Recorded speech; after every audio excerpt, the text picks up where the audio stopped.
What's up, folks? Welcome to another video. I said I was done with the mods, and I said that I told myself at least, I was done working in a freezing cold garage, but I was wrong on both fronts. So I took the car, got it aligned. Suspension's all set up. I'll put a picture in for anybody curious in what my current suspension settings are.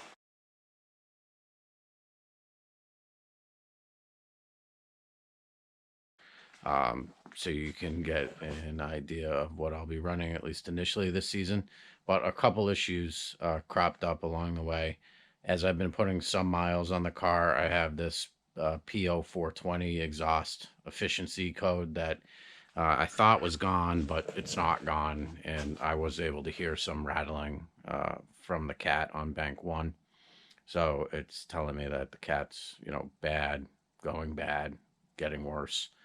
And I also, the shop that did my alignment and corner balancing said that once they had finished adjusting the additional camber in the front, that the wheel got too close to the damper, and I have to add a bigger spacer. So there's a 5mm spacer in there now. So it brings us to this. So we'll start in the ECS box. There's a couple 10mm spacers with studs, and we'll take a look at that in a bit.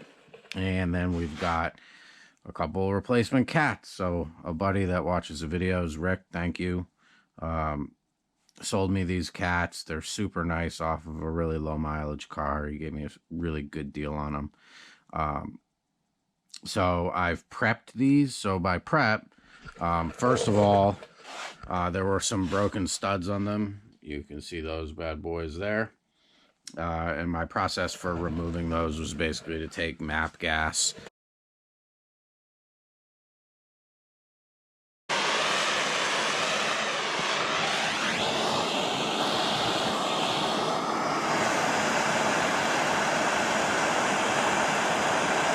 So you want to heat around the bolt.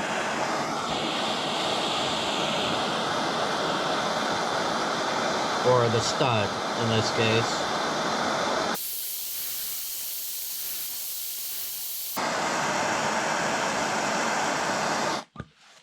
Okay, we're going to call that good. I'm going to take a hammer.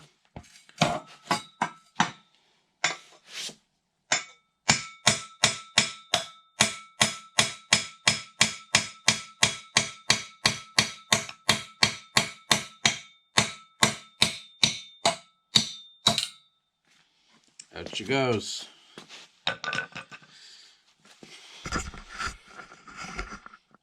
Studs out.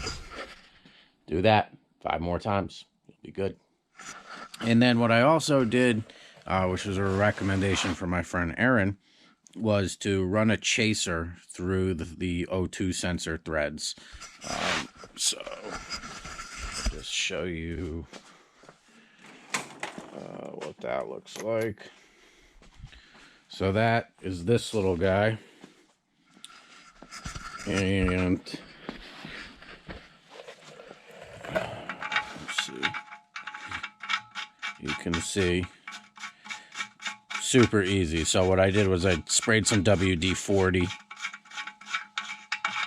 on the chaser threads, fed it in, just had a ratchet on it to give it a little muscle when it needed it. But now in each of these, you can see it's like brand new. So that should make getting the O2 sensors in a lot easier, which leaves us where we're at now with the new guys are prepped.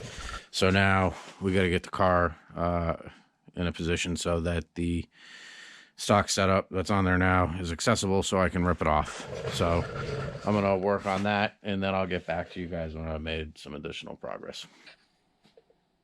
So I got the cat pipes out. You can see them there. And I'm using an O2 sensor socket to actually pull them out. It makes life somewhat manageable. So I'm swapping over the O2 sensors and just to show you before I put them in, I put a little bit of copper anti-seize on the threads. Should I have to pull them out, that should make life a little bit easier. All right, so we got the O2 sensors swapped over. That was kind of a pain, which I'm sure everybody will tell you. One's pre-cat were both seized in, like really legit. We need map gas, just breaker bar. Yeah, it's brutal. But I wanted to show you guys the blown out cat. So if you look, I can get this situation so you can see it. If you look in there, you can see that is the element inside the cat.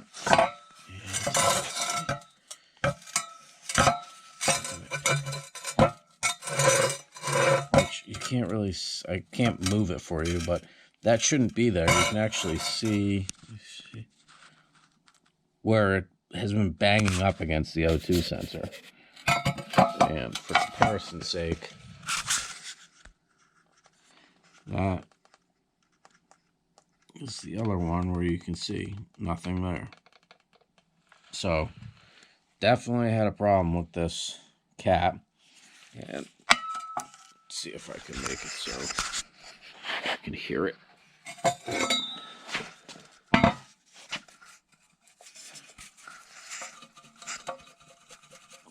Hopefully you can hear it rattling.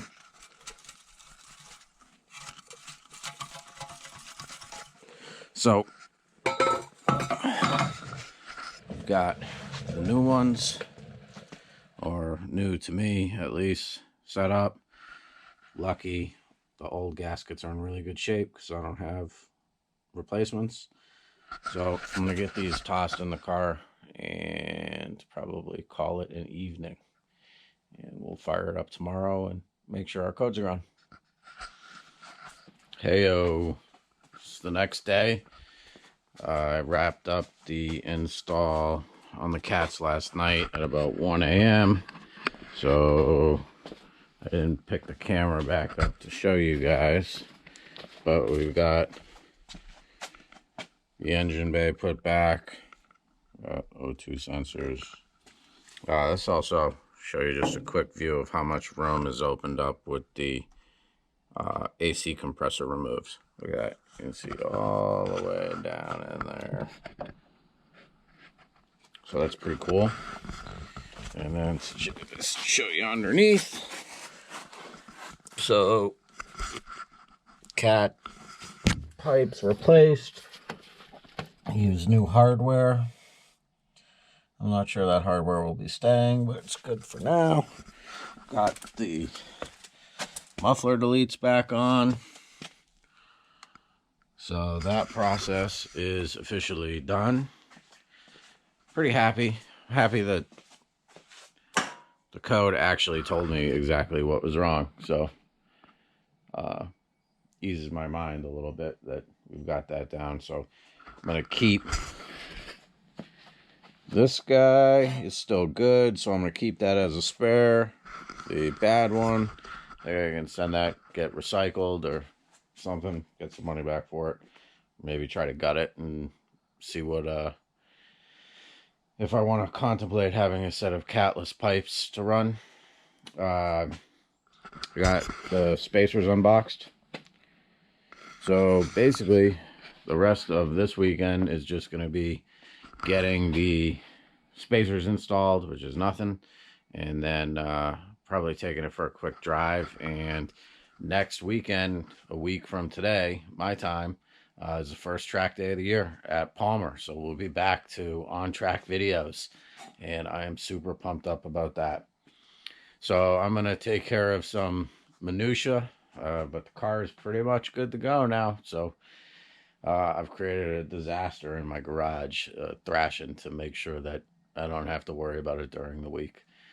So I'm going to get the car on the ground, throw the spacers on, clean up the garage, and I will see you all next from the track at Palmer, and we'll see how she does. Thanks for watching. Subscribe to the channel if you like what you see. There should be back into driving and track content as we're getting back to the good weather. And we'll continue to tinker along with the car on the way. So thanks a lot. See you again.